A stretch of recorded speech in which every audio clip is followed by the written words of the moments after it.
The United States can declare a ceasefire in Ukraine. Donald Trump threatened Vladimir Putin in a recent phone call last week, and leaders of the United Kingdom and France will try to persuade Joe Biden to allow Ukraine to strike deep inside Russia with Western-made weapons. So what is known about the possibility of the ceasefire in Ukraine, and what did Donald Trump discuss with Vladimir Putin in a recent phone call? So Prime Minister of Poland, Donald Tusk, said that Ukraine should expect new statements from the United States regarding the possible date of the beginning of a ceasefire in Ukraine. However, Donald Tusk did not specify about these plans. He just said that Donald Trump was preparing a plan to freeze the war in Ukraine, to freeze this conflict, and to create a demilitarized zone along the Ukrainian front line. Also, he said that no one should negotiate a peace in Ukraine without Ukraine and without the representatives of the Ukrainian government. Meanwhile, the Washington Post reported about the recent phone call between Donald Trump and Vladimir Putin, the Russian dictator Putin. Also, both sides discussed the possibility of peace in Ukraine. Donald Trump threatened Putin with the possibility of direct confrontation. He said that President Putin should not should not forget that there is a big military presence, significant military presence in Europe. Also, Donald Trump asked Vladimir Putin not to escalate the war before he enters the office in the United States. Also, despite this publication of the Washington Post, Kremlin did not confirm the fact of this phone conversation. Kremlin denied the fact of this conversation. Also, Trump's office did not confirm this conversation. Also, they did not specify the plans. They said that they will not give any details about the phone calls between Donald Trump and other leaders around the globe. So it's interesting that according to the Washington Post, Ukraine has been informed about this phone call and did not have any objections. However, Ukraine's Ministry of Foreign Affairs said that the United States had not informed Ukraine about this phone call. It seems like this phone call was a private one, and that's why Trump's office said that they would not specify, and they would not they would not tell journalists about any kind of details of private conversation between Donald Trump and Vladimir Putin. It's interesting that Joe Biden this week will try to convince Donald Trump to continue to support Ukraine. This Wednesday there will be a personal meeting in the White House between President Biden and US President-elect Donald Trump.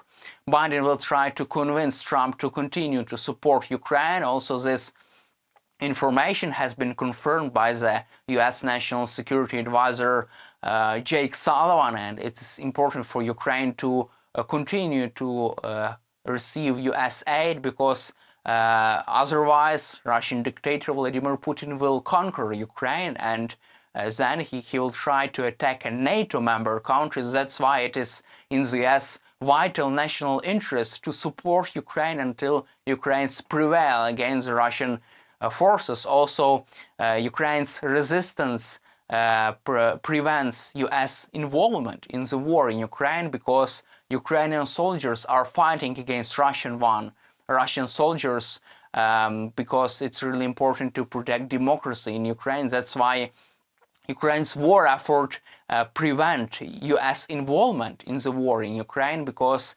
it would be much more dangerous for the Russian side to attack. It would be more easier for Russian side to attack a NATO member country if Russia conquers the whole of Ukraine.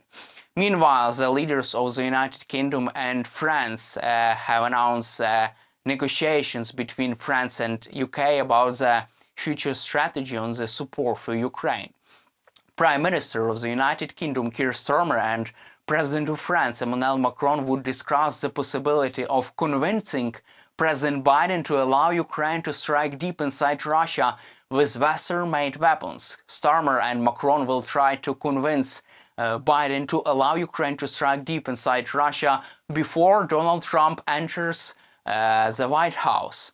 Leaders said that they will not wait until the new administration begins their work. That's why Keir Starmer and Macron said that it would be really important for both sides to work together and to allow Ukraine to strike deep inside Russia with Western-made weapons as soon as possible, because Ukraine cannot wait long. That's why President Zelensky has been urging Western leaders to allow Ukraine to strike deep inside Russia for many months, because Ukraine cannot strike back, even in this time when North Korean troops are deployed to the front line in the Kursk region. President Zelensky said that Ukraine sees where are these troops, where are their forces. However, Ukraine cannot directly strike back and cannot attack these troops because Ukraine does not have authorization from the United States to try to destroy these forces. Also, at the same time, President Biden will try to contribute to Ukraine as much as he can. The US administration will deliver to Ukraine more than 500 missiles for the NASAMS and Patriot air defense systems. Also, Pentagon will use allocated money to allow Ukraine to better defend itself against the Russian aggression. Meanwhile, Ukrainian President Vladimir Zelensky said that Ukraine really needs to strike deep inside Russia, and a quick peace in Ukraine, quick ceasefire would mean a defeat of Ukraine. President Zelensky is confident that it is impossible to end the war in Ukraine fast. It's only possible to put more pressure on Vladimir Putin, to force Putin to make concessions to Ukraine to end the war in Ukraine on appropriate terms.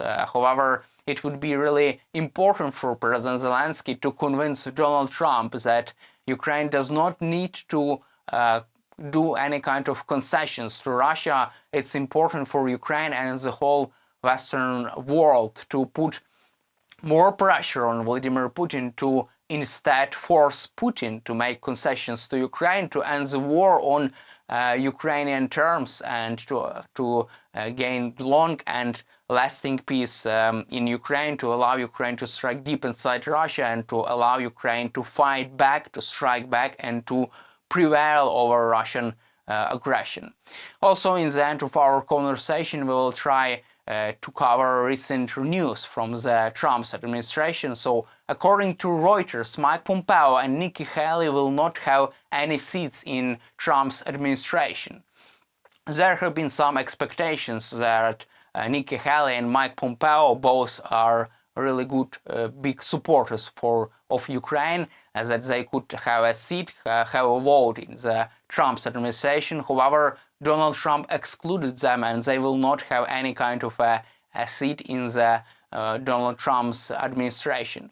However, there are other candidates who are being reported by Axios. For example, Richard Grenell, former US ambassador to Germany, and other candidates that could work with Donald Trump. And it is really important for Ukraine that Donald Trump will hire only pro-Ukrainian officials, national security professionals who will lead the United States against new axis of evil, Russia, China, North Korea, and Iran.